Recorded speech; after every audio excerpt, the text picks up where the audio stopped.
जय हिंद दोस्तों, कैसे आप सभी। आइए हम एक ऐसे वैज्ञानिक के बारे में जानते हैं जिसने यह कहावत को गलत कर दिया कि एक स्वस्थ शरीर में स्वस्थ मन का वास होता है। उसका शरीर अस्वस्थ होते हुए भी उसके शरीर में एक स्वस्थ मन का वास हो था। उसने बहुत सारे खोज किए। जुए घर से एक सवाल ने उसे थ्योरी ऑफ प्रोबेबिलिटी की खोज करने के लिए प्रेरित किया। हम आइए कहानी शुरू से शुरू करते हैं। पास्कल, जिसे पूरा नाम ब्लेस पास्कल, जन्म 16 जून 1623 को फ्रांस के क्लेरेमा फेराम में हुआ था। पिता एतियोन पास्कल, माता आंतोनीता बेगा, बहन गिलबर्ते और जैकलिन। गिलबर्ते और जैकलिन का बहुत ही ज़्यादा इसके जीवन में रोल रहा है। 1639 ईस्वी को रहस्यमय षष्ठभुज की इसने खोज की। 1642 को गणक यंत्र, बोले तो कैलकुलेटर का खोज की, जिसमें सिर्फ जोड़ और घटाव होता था। 1646 को आंसन संप्रदाय में इसने दीक्षा ली। आंसन संप्रदाय ये बहुत ही जरूरी संप्रदाय है, याद रखिएगा। 1647 को पेरिस में बैरीमीटर का प्रयोग किया और रेने दकार्त से मुलाकात की। वही रेने दकार्त जो मैथमेटिक्स के महान वैज्ञानिक जिसने कोऑर्डिनेट ज्योमेट्री की खोज की। 1655 में पोर्ट रॉयल के मठ में जाकर जीवन बिताने लगे और 9 जून को दुर्भाग्यवश प्रकृति को ये पसंद नहीं था, 1662 को इनकी मृत्यु हो गई। आइए हम कहानी शुरू से शुरू करते हैं। पास्कल बचपन से ही कमजोर था, अजीर्ण और अनिद्रा से पीड़ित था। शिक्षा घर पर ही हुई थी। 39 वर्ष की उम्र में गणित के महान कार्य किए, जैसे यूक्लिड थ्योरम को बिना किसी मदद के उसने सॉल्व कर दिया। ताश के पत्ते से उपजे सवाल ने पास्कल को थ्योरी ऑफ प्रोबेबिलिटी खोजने को प्रेरित किया। यूरोप में फ्रांस का देश है। घटना है 1654 की। वहाँ जुआ खेलने के लिए खास जगह होती थी जिसे कसिनो कहते हैं। उन जुआरियों में एक का नाम था क्वेलेरिये दा मेरे और उसका मित्र जुआ खेलने लगा। देखिए, केवलिए द मेरे, किसी मेरे यहाँ पे नाम हम जिक्र करेंगे। आपस में एक दाव लगा उसके बीच और मेरे के बीच में, उसके दोस्त के बीच में। उस समय 120 लीरे फ्रांस का सिक्का था। शर्त थी कि पहले जो कोई तीन पॉइंट लाएगा 120 लीरे उसके पूरे हो जाएंगे। खेल शुरू हुआ। मेरे ने 2 पॉइंट बना लिए, उसके मित्र ने 1 पॉइंट बना लिए। तभी किसी कारणवश खेल बंद होगा। इस तरह मेरे को 80 लीरे और मित्र को 40 लीरे, ये समझौते की बात हुई कि 80 लीरे हम रखते हैं और 40 लीरे आपको देते हैं। अगर अगला पॉइंट मेरे जीतता तो उसे 120 का पूरा मिलता, अगर मित्र जीतता तो बराबर हो जाता। दो तो दोनों को 60-60 लीरे मिलते हैं। किसी भी हालत में मेरे को 60 लीरे तो मिलते ही।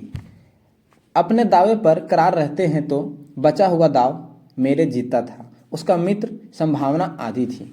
मेरे को इस सवाल का जवाब नहीं मिला तो उसने अपने एक मित्र को पत्र लिखा, उसका नाम था ब्लेस पास्कल।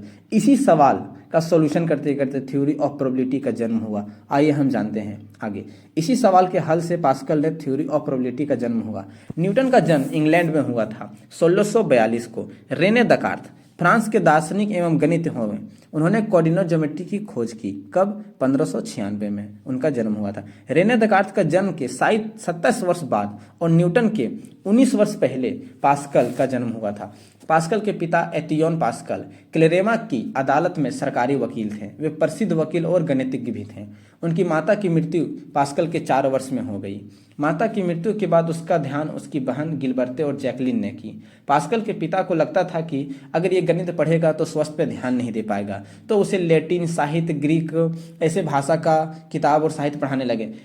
पास्कल को लगता था कि पिताजी हमें मैथ से दूर रखते हैं, जरूर कोई मैथ में ऐसी बात होगी जो पिताजी हमसे छुपाना चाहते हैं। लास्ट में पिताजी से बहुत सवाल करने के बाद पिताजी ने उसे ज्योमेट्री की पढ़ाई बताई। वहीं से उन्हें गणित के प्रति और रुचि बढ़ गई। 2500 साल पहले ज्यामिति के कई प्रयोगों का खोज हो चुका था, जैसे मिस्र, मेसोपोटामिया, जिसे आज का इराक, चीन, भारत में हुआ था। भारत में सुलो सूत्र का पुस्तक मिलती है जिसमें ज्योमेट्री के बारे में बात की जाती है। 300 BC पहले, आज से करीब 2300 साल पहले अलेक्जेंड्रिया, जिसे सिकंदरिया, मिस्र के प्रसिद्ध गणितज्ञ यूक्लिड ने ज्यामिति ज्ञान को एलिमेंट यूनानी भाषा में संग्रहित किया था। उसने बताया कि किसी भी त्रिभुज के तीनों कोणों का योग 180 होता है। बिना पुस्तक के वो सिद्ध करने लगे थे। कई सारे प्रमेय सिद्ध किए, स्वास्थ्य खराब, फिर भी रिसर्च उसने जारी रखा। उस समय पेरिस में साप्ताहिक साइंटिफिक डिस्कशन होता था जो मारिन मेर्सेन ने करवाया था। मारी मेर्सेन, हाँ, यही वैज्ञानिक जिसकी सहायता से बैरोमीटर की खोज की। ये पास्कल पर हमेशा दोष लगाया गया है। पास्कल उस मीटिंग में जाने लगा। पास्कल 14 साल का था। पास्कल का सारा जीवन पेरिस में रहा उनके परिवार। उस समय लुइस 14वां का फ्रांस का राजा हुआ था। धार्मिक क्लेश हो गया। उस समय पेरिस में रिचेली नाम का कार्डिल, बोले तो ईसाई धर्म का जो गुरु होता है पॉप, उसके बाद का जो नंबर आता है उसे क्या कहते हैं, कार्डिनल कहते हैं, जो रिचेली था, जिनका नाम रिचेली और पास्कल के पिता के बीच टैक्स को लेकर कुछ मतभेद हो गया, जिससे उसकी नौकरी हाथ धोनी पड़ी। बट एक समय की बात है, वहाँ शहर में एक नाटक हो रहा था। उस नाटक में एक लड़की ने अच्छा परफॉर्मेंस किया। उस लड़की का नाम जैकलिन था। जैकलिन पास्कल की बहन। तो जैकलिन से प्रसन्न हो करके रिचेले ने फिर उसके पिता को उसे एक नौकरी दे दी और वहाँ पे उसने अपना काम जारी रखा। यही बात पर पास्कल को कार्नेलियस से मुलाकात भी हो गई। एपिलोनियस यूनानी गणितज्ञ 2250 पुरानी सांकों की ज्यामिति का निर्माण किया और उसी का इस्तेमाल करके केपलर ने अपने मोशन ऑफ प्लैनेट, न्यूटन ने ग्रेविटी की खोज की। 17वीं शताब्दी में धार्मिक क्लेश का रणक्षेत्र हो गया था। ईसाई धर्म नए नए संप्रदाय में टूटने लगे थे। कार्नेलियस आंसेन ने नए संप्रदाय की नींव डाली, जिसे आंसेन संप्रदाय कहते हैं। 1646 में आंसेन संप्रदाय में दीक्षा ली। यही दीक्षा ने बदलाव लाया। उसके पिता को जोड़ने और घटाने में समस्या होती थी, तब जाकर उसने कैलकुलेटर बनाया। कैलकुलेटर में सिर्फ जोड़ और घटा होती थी। यह संसार का सबसे पहला कैलकुलेटर था, जो आज भी पेरिस के म्यूजियम में रखा हुआ है। जर्मनी के महान गणितिक दार्शनिक गॉटफ्रीड विल्हेम लाइबनिज, इसका पूरा नाम गॉटफ्रीड विल्हेम लाइबनिज था, जिसने गुना और भागा को भी उस कैलकुलेटर में जोड़ दिया। तब से जाकर इस मशीन का नाम पास्कल लाइबनिज कर दिया गया। 1648 में पास्कल ने हवा के बारे में सोचा। आप जानते हैं एटमॉस्फेरिक प्रेशर का वेट कितना होता है समुद्र तल पर। गैलीलियो का जन्म 1564 से लेकर 1642 ने वायुमंडल के भार के कुछ सिद्धांत दिए। उसके चेला चंटर ने, तिरोचेल्ली ने वायुमंडल का भार को प्रूव कर दिया और एक एटमॉस्फेरिक प्रेशर बराबर 760 mmHg बताया। गैलीलियो और तिरोचेल्ली के आधार पर पास्कल ने बैरोमीटर बनाया। पास्कल की बहन इस बीच शादी हो गई, जिसे गिलबर्ते का एम्पेरिये से। इसी खोज से हाइड्रोलिक जैक, हाइड्रोलिक प्रेशर, ये सब तरल पदार्थ वाले सिद्धांत पर आधारित हुए। आपने पहले रेने दकार्त का जन्म फ्रांस में सन 1596 में हुआ था। इससे पहले कोऑर्डिनेट ज्योमेट्री का खोज हो चुका था। इनके जन्म का 27 वर्ष बाद पास्कल का जन्म हुआ था। यह स्वीडन की रानी क्रिस्टीना के अध्यापक भी रहे थे।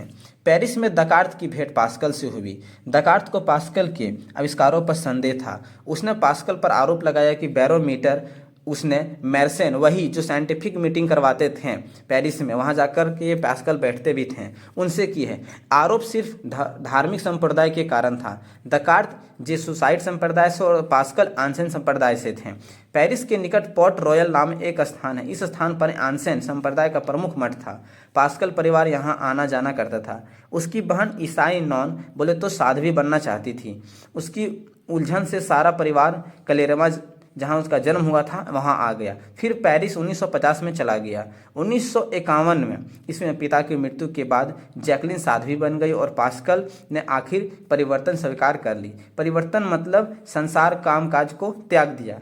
इसके गणित की खोजबीन भी पूरा संसारिक थी, इसलिए उसने मैथमेटिक्स की भी रिसर्च को छोड़ दिया। पास्कल को गणित छोड़ना पड़ा।